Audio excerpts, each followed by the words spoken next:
이 시각 헤드라인 뉴스입니다. 오늘 새벽 마감한 미국 뉴욕 증시는 미국의 선물 중개업체 MF글로벌이 파산보호 신청을 하고 일본 당국의 외환시장 개입으로 달러화가 치솟으면서 급락했습니다. 다우지수는 2.26% 내린 11,955.01에 거래를 마쳤습니다. 유럽 주요국 증시는 유로존 재정 위기가 다시 고조되면서 큰 폭으로 하락했습니다. 유럽 재정 안정기금 추가 확충에 대한 불확실성, 이탈리아의 재정 위기가 확산된 것이 악재로 작용했습니다. 영국과 독일, 프랑스 증시 모두 2에서 3%대로 급락했습니다. 금융시장 불안 등의 여파로 미약하나마 회복세를 이어가던 내수마저 9월부터 위축될 조짐을 보이고 있습니다. 이에 따라 우리 경제가 본격적인 경기 하강 국면의 초입에 들어선 게 아니냐는 우려의 목소리도 커지고 있습니다. 한강 르네상스 프로젝트의 핵심 사업인 여의도 압구정동 일대 50층 높이의 초고층 아파트 개발 계획이 백지화될 것으로 보입니다.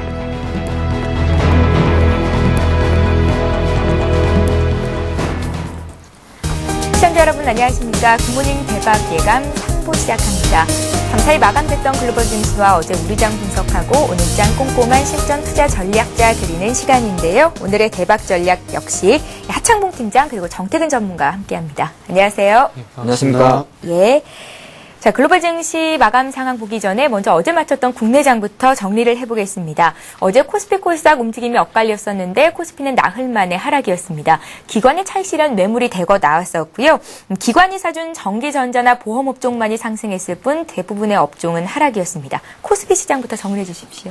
예, 월말 월초에 일단 1950선까지 올라갔던 지수는 다시 한번 차익 매물로 좀 밀렸다 말씀드리겠습니다. 코스피 시장 같은 경우는 1% 하락하면서 1909포인트로 마감을 했는데 사실 뭐 4거래일 만의 조정, 어떻게 보면은 뭐 1960까지 올라갔던 122평에서의 어떤 조정세가 이틀 연속 이어지면서 지수로 봤을 때는 월선 지지선 그리고 하락세로 봤을 때는 뭐 1900포인트 지지했다는 데 대해서는 긍정적이다 말씀드리겠습니다.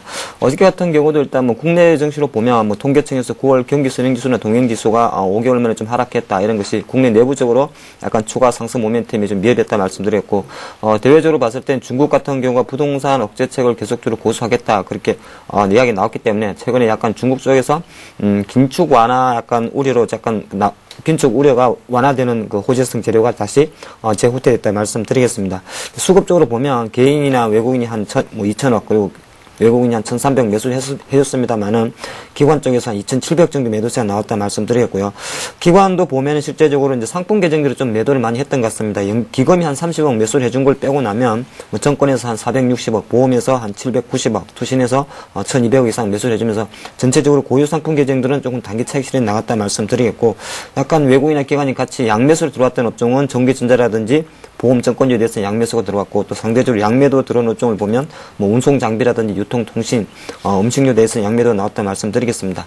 그래서 이제 외국인이나 기관이 같이 사줬던 전기전자나 통신주는 올랐습니다만은 역시나 약간 매도세가 나왔던 운수창고, 화학, 유통, 뭐 음식료 업종 하락세를 보이는데, 약간 특징을 보면 삼성전자가 장중에 97만 원까지 가면서 4분기 같은 경우도 사상 최대 실적이 나온다 이야기가 나왔었고, 현대모비스 같은 경우는 사실 현대차 실적 발표에 완성차인 현대차 대비해서 약간은 실적이 좀 둔화될 수 있다는 증권사의 약간 혹평이 나오면서 마이너스 6%의 하락세를 보였던 것 같습니다.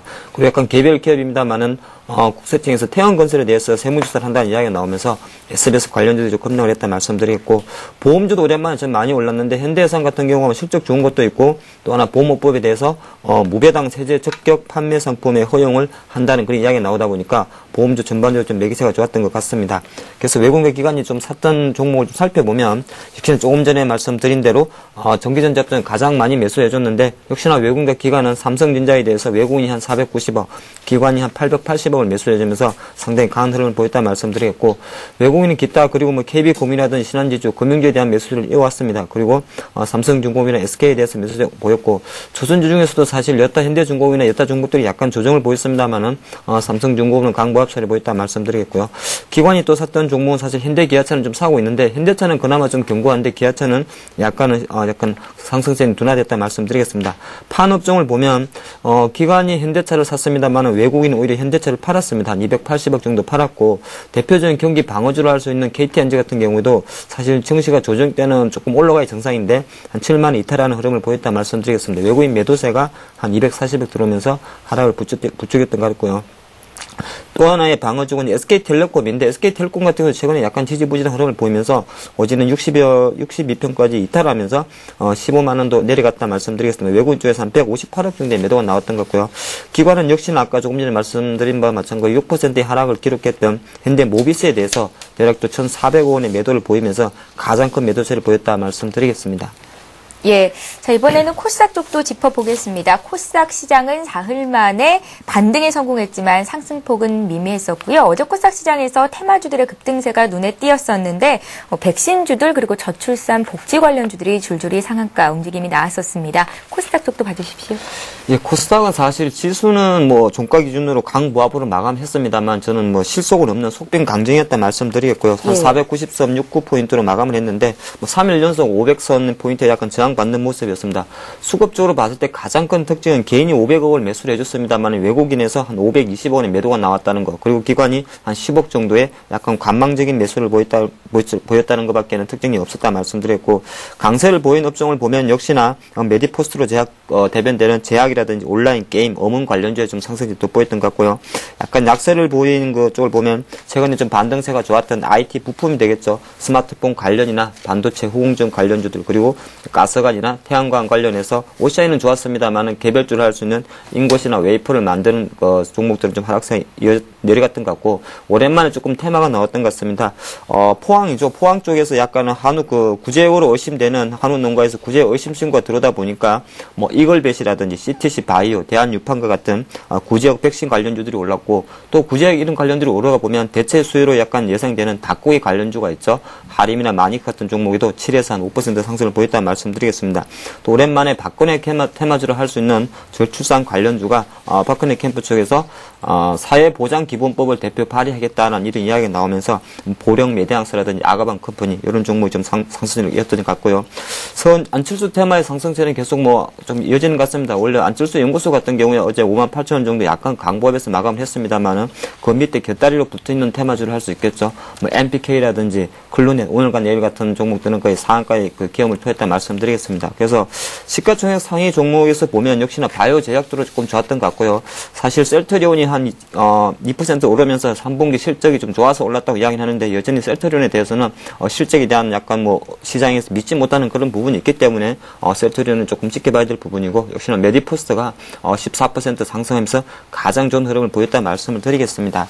그래서 외국인과 기관이 좀 샀던 종목을 보면 역시나 약간 특징적인 것이 외국인이 많이 산 종목이 서울반도체가 있었는데 45억을 매수를 했었습니다. 사실 서울반도체는 여전히 실적도 안 좋고 주가가 바닥 측면이 있었습니다만은 LED 사업부에서 조금은 선진할 수 있다는 시장 이야기가 나오면서 오랜만에 조금 반등하는 모습을 보였던 것 같고요.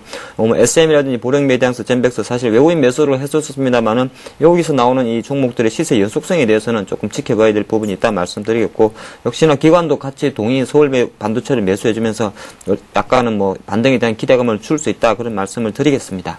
예.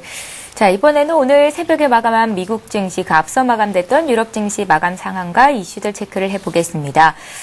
유럽 쪽에서는 2에서 3%대 급락이 나왔고요. 또 미국 뉴욕 증시 역시 1에서 2%대로 하락을 했습니다. 여러 가지 이슈들이 있었는데 유럽 재정 안정기금 확충에 따른 불확실성, 또 이탈리아 국채금리가 급등했다는 소식, MF 글로벌의 파산 보호 신청까지 여러 가지 악재들이 있었는데요. 정태근 전문가 정리해보겠습니다. 네. 일단 시장의 어떤 지난주 같은 게 상당히 큰 기대감 때문에 상승을 했었다가 그런 부분이 조금은 기대에 못 미칠 수 있다는 그런 부분 때문에 좀 시장이 그 지난주와 좀 반대의 모습을 이제 보여주고 있습니다. 우리나라 시장도 마찬가지, 우리나라 시장 같은 거 마찬가지로 1950포인트 좀 저항을 받고 어떤 그런 기대감이 깨지면서 하락을 하듯이 유럽 그리고 미국 증시도 마찬가지로 그런 연유로 일단은 하락을 한다고 보시는 게 맞지 않겠나 생각을 하고 있습니다. 예. 자, 일단 유럽 증시부터 먼저 한번 좀 살펴보도록 하겠습니다. 유럽 증시 같은 경우에 우리나라와 마찬가지로 조금 하락 출발을 했습니다. EFSF에 어떤 증액 금액을 1조 유로까지 그 추가를 하겠다는 그런 부분은 지난주에 나왔었습니다. 하지만 조금 미비했던 부분들이 증액 방식에 대한 부분들이 아직 결정을 하지 못했다는 그런 소식을 전해드렸었습니다. 근데 그런 부분이 이번 주에 와서 다시 한번 어떤 증액 방식에 대한 의구심이 시장에 확대가 되면서 장초반 악재가 되는 것을 확인을 할 수가 있었습니다. 아울러 이탈리아의 그 10년 만기 국채금리가 6% 이상 또 급등을 하게 되면서 이탈리아에 대한 어떤 부채비가 다시 한번 부각되는 것이 아닌가, 그런 의구심이 다시 한번 제기가 됐었고요. 예. 그리고 지난주에 한번 말씀을 드렸지만 어제 말씀드렸죠. 어제 같은 경우 이탈리아까지 구제하기 위해서는 1조가 조금 부족하다는 그런 얘기가 나왔었습니다. 근데 이런 부분들이 조금 그 EFSF가 이제 그 시장 예상대로 어떤 20이라든지 그리고 독일의 예상대로 증액하지 못할 것이라는 부분들이 조금 반영이 되면서 그리고 그런 부분들이 좀 불안감을 작용하면서 이탈리아의 10년 만기 국채 금리가 좀 급등했습니다. 그렇다 보니까 아무래도 이런 부분들도 이탈리아로 어떤 부채비가 번지는 것이 아닌가 그런 부분들이 좀 시장 악재가 됐었고요. 어쨌든 출발이 좋지가 않았습니다. 근데 출발이 좋지가 않았었는데 마찬가지로 출발이 좋지 않은 상황 속에서 장 후반까지 계속해서 전략 후약의 모습을 보여주면서 전체적으로 급락 마감을 했다고 말씀드려야 될 것 같습니다. 영국 같은 경우 2.77% 하락을 했고요. 독일 같은 경우에는 3.24% 그리고 프랑스 같은 경우는 3.16% 정도 하락을 했습니다.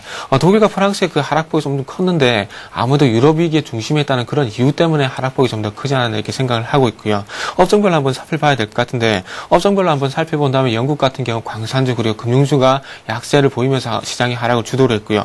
프랑스 같은 경우에는 지난주에 상당히 급등세를 보였던 금융주가 이번 주에는 좀 반대의 모습을 보이면서 시장 하락을 좀 주도를 했습니다. 독일 같은 경우에는 마찬가지로 금융주 그리고 자동차 업종이 약세를 보이면서 또 하락을 했었고요. 어쨌든 공통적으로 금융주가 좀 약세를 보였다는 부분들은 시장을 좀 끌어내리는 요인들로 좀 작용을 했습니다. 자, 그렇다면 중국에 대한 얘기를 좀 해봐야 될 것 같은데요. 중국이 어제 같은 경우에 조금 직접적인 지원에 대한 부분은 확답을 받지 못했다는 그런 얘기를 드렸습니다. 프랑스 사르코지 대통령이 직접적으로 계속해서 통화를 하고 있고요. 그리고 어떤 그 EFSF CEO가 직접 중국으로 가서 어떤 그 직접적인 지원에 대한 그런 계속 논의를 했지만 확답을 받지는 못했습니다. 어쨌든 EFSF에서 발행을 하는 채권을 사줄 수 있다 그런 얘기를 받았지만은 어쨌든 그 직접적인 EFSF에 대한 증액에 대한 확충을 할 때 거기에 대한 자금 지원은 확답을 하지 못했습니다. 그리고 어제 같은 경우에 오스트리아 빈에 그 도착한 중국의 후진타오 그 국가 주석도 마찬가지로 유럽은 자체적으로 어떤 이런 문제를 해결할 수 있다는 그런 발언을 하게 되면서 어떻게 본다면 직접적인 지원에 대한 가능성이 점차 다운이 됐다는 부분들이 시장에 조금 난색을 표하는 것 같습니다. 그리고 중국뿐만 아니라 일본 같은 경우도 지금 현재 조금은 도움을 기대를 하고 있는데 일본도 지금 현재 마찬가지로 어제 같은 경우 조금 그 환율 시장에 개입을 하면서 어떤 엔화 약세를 좀 유도를 했죠. 마찬가지로 어떤 엔화를 통한 어떤 그 엔화 캐리 트레이드 자금을 통해서 어떤 유럽에 대한 직접적인 지원에 대한 부분은 언급을 하지 않고 있습니다. 그렇다 보니까 아무래도 일본도 조금 직접적인 지원에 대한 부분을 기대를 했었지만은 그런 부분에 대한 실망감도 동반적으로 작용한 것이 아닌가 좀 생각이 되고 있습니다. 그리고 일본이 그 엔화 시장에 좀 개입을 하다 보니까 엔화가 좀 약세를 보이다 보면 당연히 달러가 강세를 보일 수밖에 없습니다. 그렇다 보니까 달러가 강세를 보인다는 부분들은 상품 가격 하락으로 이어질 수밖에 없기 때문에 어떤 원자재 가격 하락도 시장에 좀 악재가 됐다고 봐야 될 것 같습니다. 자, 그래서 유럽 증시는 이 정도 좀 마무리를 하는 것이 좋을 것 같고요. 자, 미국 증시 한번 넘어가서 또 말씀 좀 드려보도록 하겠습니다. 자, 유럽 증시가 좋지 않았고요. 그리고 미국 증시도 마찬가지로 출발이 좋지 않았고요. 그리고 마감까지도 계속해서 좋지 않은 모습을 확인할 수가 있었습니다. 미국도 마찬가지로 조금 유럽 눈치를 지금 현재는 볼 수밖에 없는 상황에 놓여 있습니다. 그래서 어떤 중국, 유럽 EFSF에 대한 직접적인 지원에 대한 발언이 없는 상황 속에서 이런 그 증액 방식이 어떻게 결정이 될 것인가 그런 부분들이 아무래도 이번 주 말이죠. 이번 주 3, 4일 열리게 되는 G20 재무장관 회의까지 계속해서 좀 기다려 봐야 된다는 그런 불확실성이 좀 시장에 작용한 것이 아닌가 좀 생각이 되고 있습니다. 자, 그래서 마찬가지로 마찬가지로 최근에 미국 입장에서는 계속해서 달러 약세가 조금 용인이 되어야 되는 상황 속에 놓여 있습니다. 근데 지금 어쨌든 일본 재무부에서 어쨌든 엔화 약세가 너무나 강하기 때문에 거기에 대한 시장 개입은 불가피하다는 그런 얘기를 하고 있습니다. 그래서 실질적으로 시장에도 개입을 했고요. 그러면서 어떤 이런 엔화가 78엔까지 강세로 좀 돌아서면서 아무래도 달러가 좀 강세를 보였고요. 달러가 좀 강세를 보이다 보니까 조금 미국의 외환 시장이 좀 흔들렸다는 부분들도 조금은 미국 시장이 악재가 된 것 같습니다. 자, 그래서 다우존스 산업평균지수 같은 경우 2.25% 하락을 했고요. 그리고 나스닥 지수 같은 경우에는 1.93% 정도 하락을 했습니다. S&P 500 지수는 2.47% 정도 하락을 했고요. 어떻게 본다면 다우 지수 그리고 S&P 500 지수가 좀 하락을 했던 부분들은 어떤 개별적인 종목보다는 시장 전체적으로 하락을 했기 때문에 이런 부분들이 우리나라 시장의 외국인의 투심에 좀 악영향을 미칠 수가 있기 때문에 어떻게 본다면 오늘도 마찬가지 수급이 좀 안 좋을 가능성이 있고요. 그리고 어떤 개별 종목보다는 시장이 조금 안 좋을 가능성이 큽니다. 그래서 좀 이따가 그 전략 시간에 좀 말씀드리겠지만 어쨌든 오늘도 마찬가지로 좀 시장보다는 좀 개별적인 종목들 그리고 테마적으로 접근하는 것이 맞지 않겠나 이렇게 보는 게 지금 맞겠습니다. 자, 그리고 또 한 가지 가지 또 안 좋은 소식이 있었습니다. 그 미국의 선물 브로커리지 회사라고 보시면 될 것 같습니다. MF 글로벌이 파산 보호 신청을 했습니다. 근데 여기에 좀 이면을 들여다 본다면은 어떤 그 유럽에 투자했던 자금들 때문에 계속해서 그 어떤 영업이익, 영업 손실을 전환을 했고요. 그런 이유 때문에 지금 현재 파산을 했다는 부분들이 실제적으로 유럽에 한정됐던 유럽이익이 미국 쪽으로 퍼지는 것이 아닌가 좀 그런 우려감이 좀 현재 제기가 되고 있습니다. MF 글로벌 같은 경우에 최근에 파산 규모 같은 경우에 미국에서 한 7위 정도 된다고 합니다. 그래서 리만 브라더스 같은 경우에 6,390억 달러 정도 되는데 거기에 한 7분의 1 정도, 한 5분의 1 정도 되는 규모라고 하는데 이런 규모가 현재 중요한 것이 아니라 지금 현재 조금 전에 말씀을 드렸듯이 그런 파산 보호 신청으로 이어지게 되면서 미국의 금융회사까지 어떤 유럽위기에 대한 부분들이 좀 영향을 미치는 것이 아닌가 그렇게 제기가 되고 있습니다. 자, MF 글로벌 같은 경우에 이태리, 스페인, 벨기에, 포르투갈의 어떤 그 채권을 68억 달러 정도 보유를 하고 있는 상황 속에 놓여 있었고요. 그리고 마찬가지로 유럽 국채 투자 손실로 인해서 지난 분기 손실이 1억 9,160만 달러 정도 됐다고 합니다. 그래서 이런 이유 때문에 무디스에서도 마찬가지로 신용등급을 하향했었던 그런 부분들이 있었고요. 그래서 어떻게 본다면 무디스가 신용등급을 하향했다는 그런 부분들이 어떻게 본다면 파산 보호까지는 좀 그 파산 신청까지는 예상을 못했지만 어쨌든 이런 MF 글로벌의 어떤 전 상태가 계속해서 안 좋아지고 있다는 부분들이 좀 경고성 어떤 메시지가 아니었나 좀 생각이 되고 있습니다. 그래서 이제부터는 지금 미국의 금융회사들 지금 현재 그 뱅크 오브 아메리카 같은 경우 전 상태가 상당히 좋지 않은 걸로 알고 있습니다. 그래서 그런 부분들이 이제부터는 조금 미국 금융회사로 퍼지지 않기를 조금 기대를 하는 것이 좀 좋지 않겠나 이렇게 정리를 해보도록 하겠습니다. 예. 자, 글로벌 증시 마감 상황 그리고 이슈들 함께 체크를 해봤습니다. 자, 지금 시각이 8시 16분을 막 넘어서고 있는데요. 두 분의 오늘장 투자 전략 듣기에 앞서서 오늘 각 증권사들은 어떤 투자 의견을 내놓고 있는지 여의도 리포트 내용 보고 가겠습니다.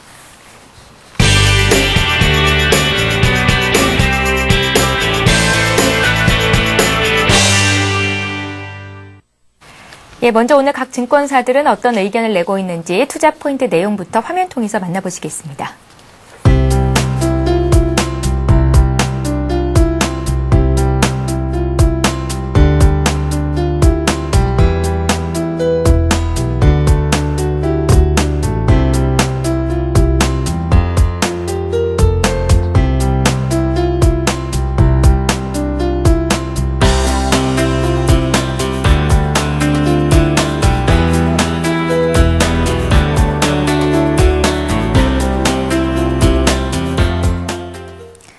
예, 오늘은 우리투자증권의 의견을 좀 자세히 보겠습니다. 투자정보센터의 이경민 책임연구원 전화로 연결합니다. 안녕하세요. 예, 안녕하십니까. 예, 투자 포인트 짚어주십시오.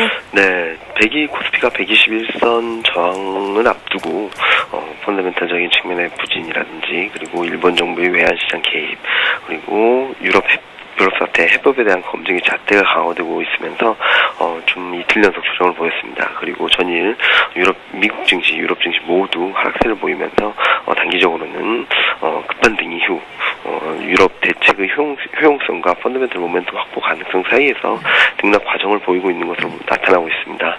그러나 이로 인해서 최근 글로벌 증시 추세가 크게 훼손되지는 않을 것으로 보이는데요. 일단은 유럽 각국의 이해관계에서 벗어나 유럽 각국의 사태들이 이해관계에서 벗어나 정치적 리더십을 어느 정도 회복하고 있는 상황이고 그리고 G20 정상회담에서 가시적인 성과물이 나오지 않는다 하더라도 최근의 상황에 대한 인식을 하고 있다는 점에서 주요국들의 사태 해결에 대한 노력은 꾸준히 이어질 가능성이 높아 보입니다. 그리고 두 번째로는 미국 제조업 지표들이 견조한 흐름에 이어 3, 4분기 GDP가 전분기 대비 큰 폭으로 상승하는 등 미국 경기 회복에 대한 기대감을 고조시키고 있고요. 그리고 세 번째로는 중국도 중국 원자바오 총리의 긴축 정책 완화 가능성 시사 발언과 내수업 진작을 위한 정책적 움직임이 강화되는 등 경기 불투명성을 크게 줄여주는 모습이 나타나고 있습니다.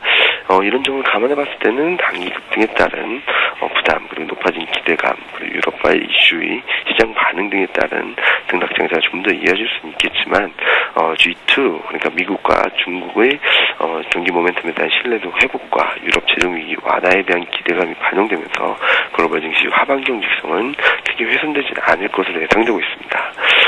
이런 점을 감안해 보자면 코스피 또한 단기적으로 물량 상하 과정 그리고 단기 과열을 과열 부담을 더는 과정이 좀 진행될 가능성이 높아 보이지만 지금 현재로서 본다면은 24개월 이동평균선이 위치해 있고 그리고 직전 박스권 상단이 위치해 있는 1860에서 1870선 전후가 견고한 지지력을 보여줄 지지대가 아닌가 하는 생각을 하고 있습니다. 예, 우리투자증권 투자정보센터 이경민 책임연구원 투자 의견 포인트 짚어봤습니다. 고맙습니다. 네, 감사합니다.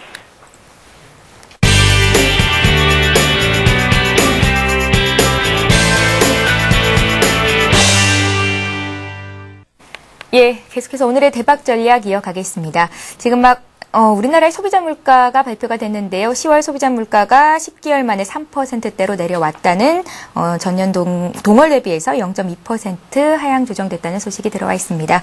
자, 이제 구체적인 오늘장 투자 전략을 세워볼 텐데요. 어제 국내 증시 코스피가 조정을 받았고 오늘 글로벌 증시가 앞서서 또 1, 2, 3%대로 급락한 측면이 있습니다. 오늘 투자 전략 어떻게 가져갈까요? 일단은 뭐 사실 지금 장인 1900포인트 넘어서고 나서 약간 자연스러운 우리가 조정이라 드리고 있는데 어제 밤새 뭐 해외 시장에서 2% 이상 빠지긴 했습니다만 밤새 이머징 우리 MSCI 아시아 지수 빠진 거 보면 뭐 글로벌 시장에서 오늘 대략적으로 할 때는 글쎄 한 20포인트 정도면 적당할 것 같습니다. 우리가 이틀 연속 약간 선조정 된 것도 있고 했기 때문에 미국이 빠진 만큼 포인트 계산해서 그렇게 뭐 많이 빠질 장은 아니라 보고 있고요. 시장이 지금 역시나 지금 그 급등 이후에 약간은 8월 달에 생성대책 15%가 나왔기 때문에 월 초에 조금 또 쉴 수는 있습니다. 그래서 시장이 지금 뭘 기다리느냐 생각하면 역시나 대외 이벤트를 좀 기다리죠. 대표 가장 가까이 이제 내일 마감이니까 우리 장으로 한 목요일 정도가 되겠네요. FOMC 회의가 하고 어떻게 보면 ECB의 금리 인하 이벤트인데 FOMC에서는 사실 이 두 가지 이제 통화 정책을 할 수 있는데 FOMC에서는 사실 뭐 특별한 거 지금 마당에 다시 그 통화 정책 뭐 약간 기대하기 Q3 이야기 나오면 사실 힘든 부분이고 그런 것이 바로 지난주에 미국의 3분기 GDP가 2.5%로 좋게 나왔기 때문에 이 상황에서 다시 한번 Q3에 대한 언급이 나오기는 좀 어렵다는 말씀드리겠고 아무래도 버냉키도 연설이 예정돼 있는데 벌써 어떻게 미국 같은 경우도 뭐 일시적인 GDP 3분기 GDP가 좋게 나온 건 있습니다만은 어저께 나온 OECD의 내년도 경제 전망치 자체를 낮춘 걸 보면 약간은 뭐 그 어두운 전망에 대한 이야기를 할 수도 있을 겁니다. 그래서 미국은 역시나 버냉키 쪽에서는 고용이라든지 주택 시장에 대한 어떤 부양책 자체에 대한 기대감을 좀 가져야 될 것 같고요. ECB 같은 경우도 사실 이번에 이제 트리스의 총재가 바뀌었죠. 그래서 시장의 기대는 좀 하고 있습니다. 뭐 ECB 그 유럽 중앙은행 금리 자체가 1.5%에서 약간 멈춰 있는데 글쎄 원래 시장 분위기로 봤을 때는 1.25bp 정도 내려주면 좋겠습니다만은 바로 바뀌자마자 바로 내릴 것 같지는 않고요. 이벤트로 봤을 때는 FOMC라든지 ECB에서 약간 통화 정책, 글로벌 통화 정책에 대한 이야기가 좀 기다리고 있는 것 같고 역시나 지금 보면 가장 큰 이슈는 어차피 정상이 회담 자체가 11월 3일과 4일이기 때문에 우리나라 장은 아시아 장은 바로 다음 주로 2월이 됩니다. 그래서 이번 주까지는 그런 어떤 시장 이벤트를 좀 기대하면서 미국의 경제 지표라든지 어저께 나온 미국의 어떤 뭐 MF 글로벌의 어떤 파산 사실 별 영향은 없을 것 같은데 야런 잔잔한 이슈에 조금 등락을 보인다는 말씀드리겠고요. 어제 같은 경우는 사실 그렇지 않습니까? 중국이라든지 일본이 ESF 정의관에 대해서 구두적으로는 우리가 사줄 수 용의가 있지만은 사실은 내실적인 면에서는 그거는 니들 유럽만의 문제지 않느냐 이런 거 계속 나오는 것 자체는 시장 이번 주는 좀 쉬어간다 말씀드리겠고 제가 지수적으로 봤을 때도 제가 항상 보면 1875포인트 75포인트 말씀드렸는데 이 1875가 8월 급락 이후 어제까지 어떤 박스권 상단입니다. 박스권 상단이기 때문에 오늘 같은 경우도 아까는 뭐 개발학 조금 한다 그래도 한 1875포인트에 대한 지지력은 상당히 저는 의미가 있다고 보고 있습니다. 그래서 이 정도 위치에서는 지수만 봤을 때는 사도 된다 말씀드리겠고 근데 제가 지금 멘트를 지수만 봤을 때는 그 토를 달지 않습니까? 그래도 그런 것이 왜 그러냐면 어제 같은 경우도 사실 그렇습니다.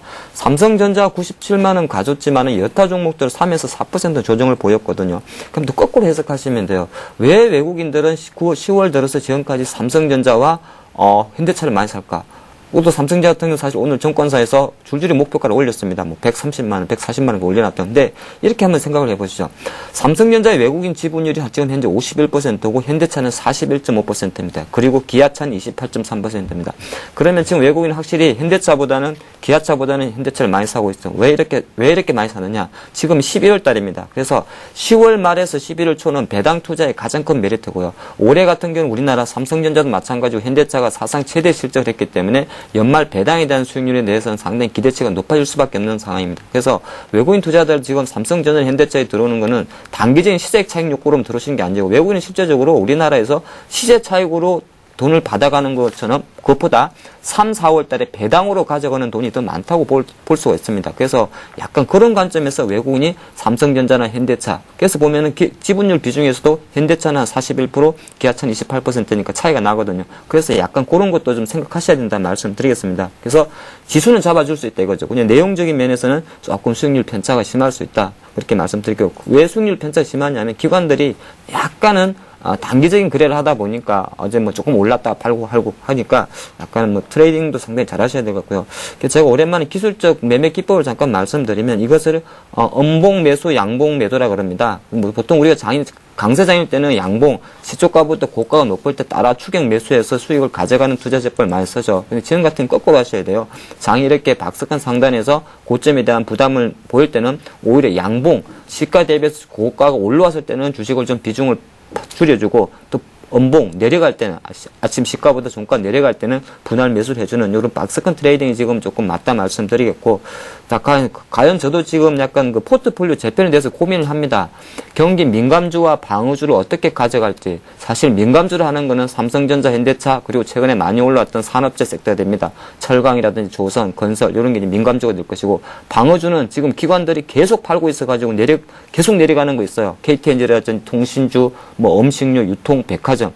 지금은 근데 잘 보면 다 같이 내려가고 있습니다. 다 같이. 특히 유통주 쪽의 기관들은 매도세가 워낙 센데, 저는 이렇게 생각을 합니다. 약간 지금 오히려 방어주, 민감주들은 약간은 현금화 좀 할 필요가 있습니다. 그래도 10월달 장에 가장 큰 역할을 했던 종목들이 이 경기 민감주들이기 때문에, 뭐 대표적인 자동차, 뭐 조선, 철강, 건설, 화학, 요새 좀 많이 오른 것들 있지 않습니까? 이런 것들 상승 탄력이 조금 둔화되는 거는 일정 부분만 현금화를 하고, 왜 일정 부분이라 하면 다 할 필요는 없어요. 장이 어차피 계속적으로 여기서 내려갈 장은 아닙니다. 올라갈 수 있는 힘이 있기 때문에 일정 부분 현금화하고, 그 현금화한 자금으로 지금 계속적으로 기관이 단기 차익 매도로 밀리고 있는 화장품이라든지 패션, 유통 이런 내수주들, KTNG, 통신주들 이런 거는 또 조금씩 분할 매수해가면서 포트폴리오 균형 밸런스 자체를 이렇게 5대5 정도로 딱 맞춰 놓는 거는 11월달, 12월달에 큰 시장 변동성이 없는 상태에서 약간 적절한 포트폴리오지 않나 생각하고 있습니다.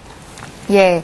하창문 팀장님께서 오늘 좀 구체적으로 투자 전략 정리를 해주셨고요. 이번에 정태근 전문가 투자 의견 듣겠습니다. 네. 일단은 먼저 언급을 하셨듯이 좀 대외 변수에 관한 부분을 좀 계속해서 지금 시장의 변수가 될 것 같습니다. 예.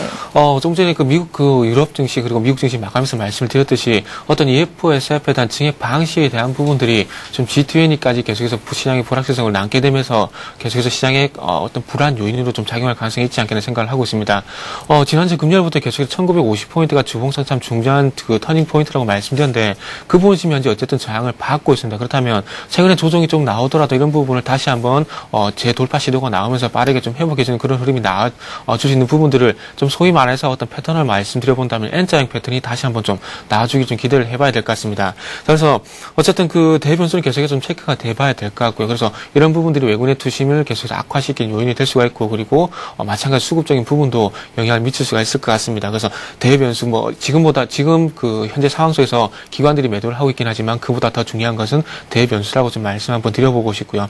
그렇게 봤을 때 기술적인 부분을 좀 말씀드려본다면 오늘 쪽에서 1909포인트죠. 1912포인트가 있는 5일선 이 부분 좀 이탈할 가능성이 좀 상당히 크지 않겠나 좀 생각을 하고 있습니다. 예. 자, 그렇다면 일단 지난번에 조금 저항 구간으로 일단은 중요하게 이전에 좀 중요하게 좀 말씀드렸던 1880포인트 정도의 그런 지지력을 다시 한번 좀 확인을 해봐야 될 것 같습니다. 자, 그렇다면 지금 현재 패턴상 봤을 때 1950포인트 일차적인 저항을 받고 있는 것을 현재 확인을 할 수가 있고요. 그렇다면 지금 현재 어쨌든 1950포인트의 저항을 확인하고 난 다음에 1880포인트까지 한 피보나치 수율로 한 23% 정도 됩니다. 그래서 그런 부분에 조금 이탈이 나오고 난 다음에 다시 한번 이런 N자형 반등 시도가 나와줘야 조금은 1950포인트를 다시 한번 돌파할 가능성이 어느 때보다 크다는 겁니다. 자, 그리고 주봉상 차트 같은 경우에 지난번에도 계속해서 말씀드리고 있지만은 1950포인트 지난 3월달에 지켜줬던 어떤 지지력을 보였던 자리입니다. 그렇기 때문에 그 자리를 빠른 시일 내에 회복해주지 못한다면 연말까지 제가 볼 땐 연말까지 2,000포인트 조금 힘든 그런 흐름이 나오지 않겠나 좀 생각을 하고 있습니다. 그리고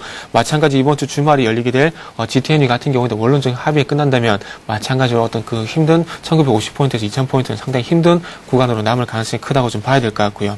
자, 그리고 최근에 좀 특징적 수급적인 부분도 좀 말씀을 드려야 될 것 같은데, 최근에 제가 볼 때는 국가지자체 우정사업본부라고 할 수 있는데, 제가 볼 때는 국가지자체에 따르면 매매를 하신다면 그렇게 큰 무리가 없지 않겠나 생각을 하고 있습니다.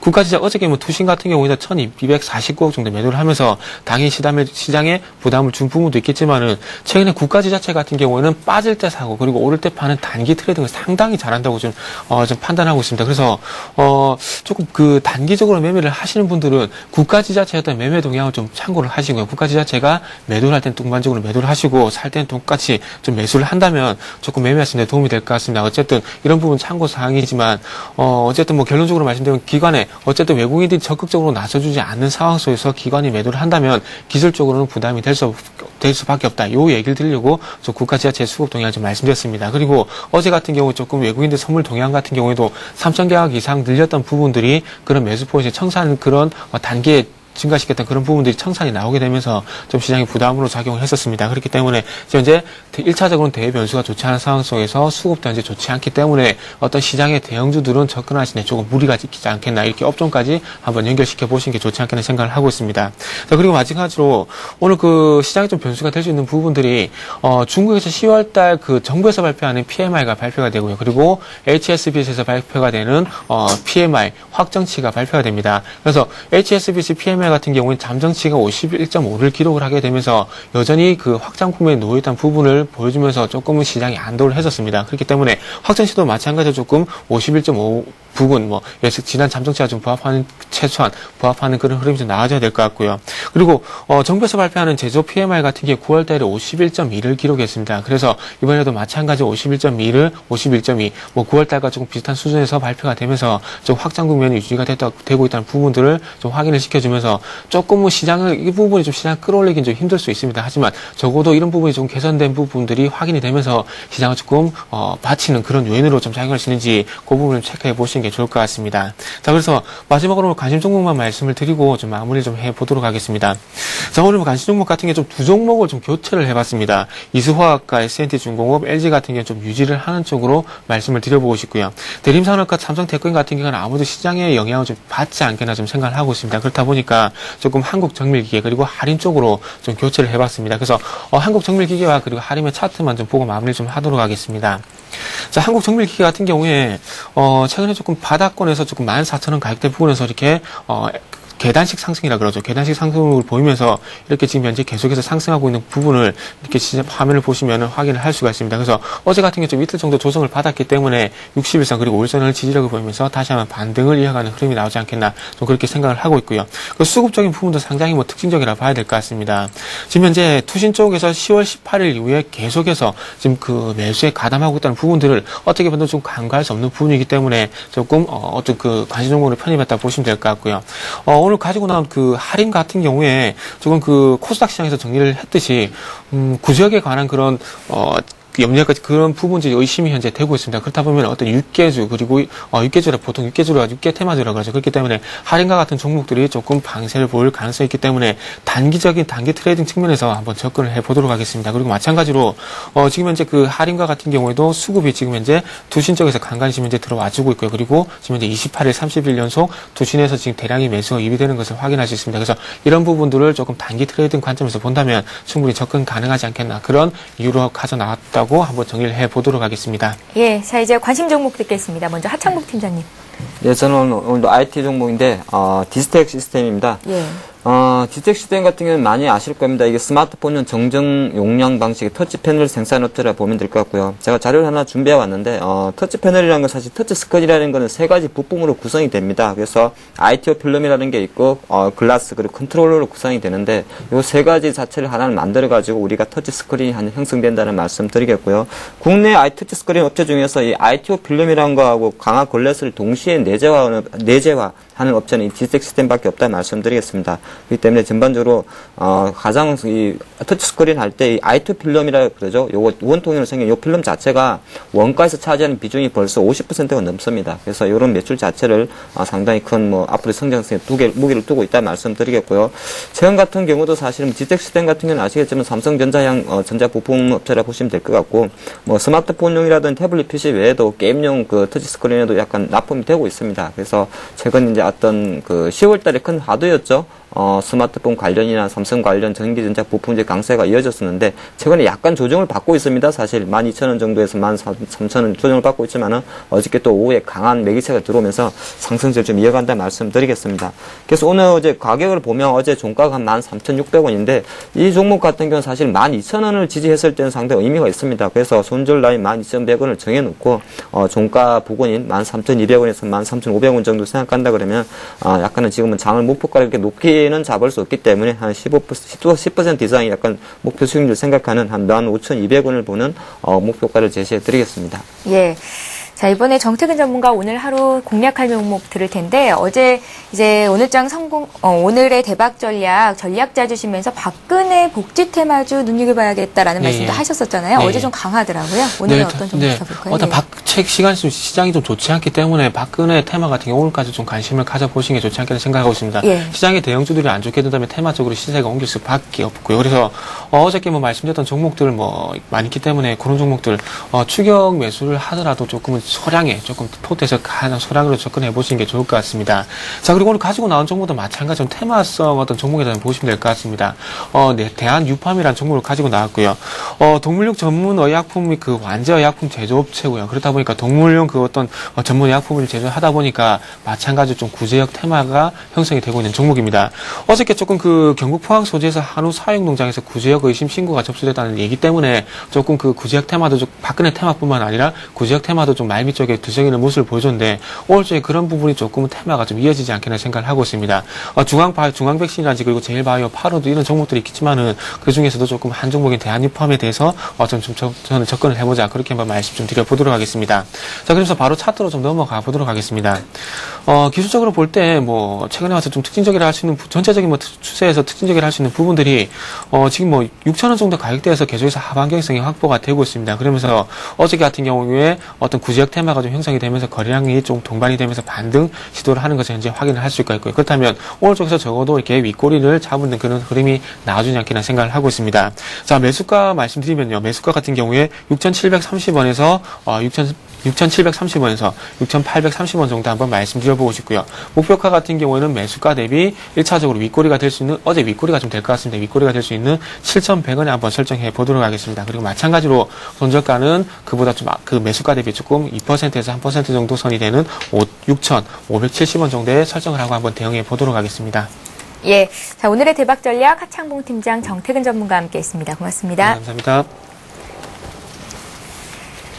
예, 굿모닝 대박 예감 3부 여기까지입니다. 지금 코스피 예상 지수를 보니까 코스피는 1900선 붕괴를 하면서 장을 출발할 것 같은데요. 종목별로 좀 더 자세히 보면 오늘은 조선 해운주들의 낙폭이 좀 크게 예상 지수로는 집계가 되고 있습니다. 끝까지 장 상황 잘 살피시고요. 또 오늘 종가 기준으로 1900선 지켜지는지에 대한 여부 또한 체크를 해보시기 바랍니다. 저희는 내일 오전에 뵙겠습니다. 고맙습니다.